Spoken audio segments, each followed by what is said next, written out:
পুলিশকে যে হত্যা করেছে এটা সম্পূর্ণ আইনের বহির্ভূত কাজ করেছে। অবশ্যই পুলিশ হত্যার বিচার হওয়ার দরকার। আর সেজন্য যেই হোক না কেন, যারা আমরা দেখেছি ভিডিওতে দেখা গেছে, তারপরে যারা স্বীকার পেয়েছে তাদেরকে কেন বিচারের আওতায় আনা হলো না? আমরা দেখছি কি একটা ছেলে সে নিজে স্বীকার পেয়েছে একজন পুলিশকে জ্বালিয়ে দিয়েছে, থানা জ্বালিয়ে দিয়েছে, তাকে গ্রেপ্তার করা হলো, সে 12 ঘন্টার ভিতরে কিভাবে জামিন পেল? তাইলে কি আইনের শাসন এদেশে আমরা আদৌ পাবো কিনা? এটাই হচ্ছে আমাদের জনগণের প্রশ্ন। বলছে যে পুলিশ তাদের মারতে গিয়ে অনেকে নিহত হয়েছে। এখন আপনি পুলিশ হত্যার বিচার চাচ্ছেন নাকি ছাত্র জনতা হত্যার বিচার চাচ্ছেন? আমি যেমন ছাত্র জনতার যে হত্যা হয়েছে তাদের বিচারও আমি চাই, এবং পুলিশ হত্যার বিচারও আমি চাই, প্রকৃতদের দোষী। কারণ কোনো ভালো ব্যক্তি, সুস্থ মস্তিষ্কের মানুষ কাউকে হত্যা করে এদেশকে ভালোবাসতে পারে না। যেগুলো হত্যাই হয়েছে কেন, সেগুলো আইনের বহির্ভূত। হত্যা আমাদের কাম্য নয়।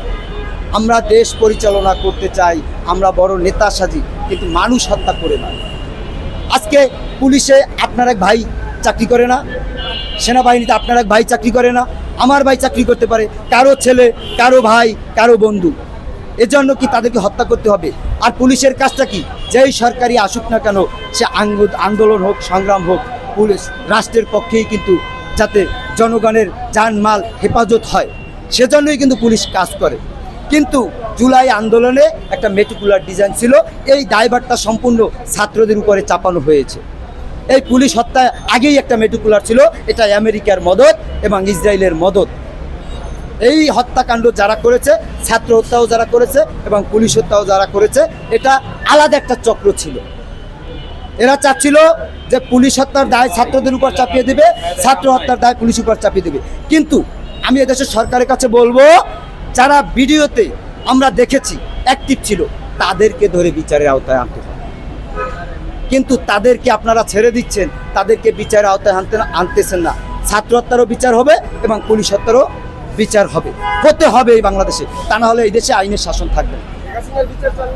হ্যাঁ, শেখ হাসিনা যদি অন্যায় করে থাকে অবশ্যই তার বিচার চাই।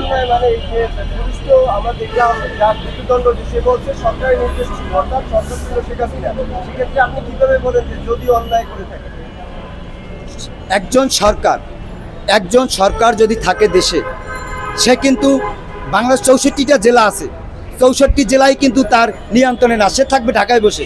কিন্তু তার যে মানে নিয়ন্ত্রণের যে লোকজন আছে, তারা যদি অপকর্ম করে, সে দায়ভারটা কিন্তু সম্পূর্ণ তার উপরে দেওয়া যাবে না। কারণ হচ্ছে আমি যদি অন্যায় করি, সে দায়ভার কিন্তু আমার বাপে নিবে না। কারণ আমি এখন ঢাকায় আছি, আমার বাপে গ্রামে আছে। এখন আমি যদি এখানে একটা খারাপ কাজ করি, ঠিক আছে, সে কিন্তু আমার বাপে নিবে না। আমার বাপে হ্যাঁ আমারে খাওয়াইছে, বড় করছে, কিন্তু আমার মস্তিষ্কটা কিন্তু আল্লাহ দিছে। আমার মস্তিষ্ক নিয়ে কিন্তু আমার বাপে চলে। নিয়ন্ত্রণ আমি তো বলছি, কিছু লোক আছে যারা মাঝখান থেকে নেতা সাজে। আসলে ওরা নেতা না, ওরা যে দল ক্ষমতায় আসে সেই দলেরই চামচামি করে।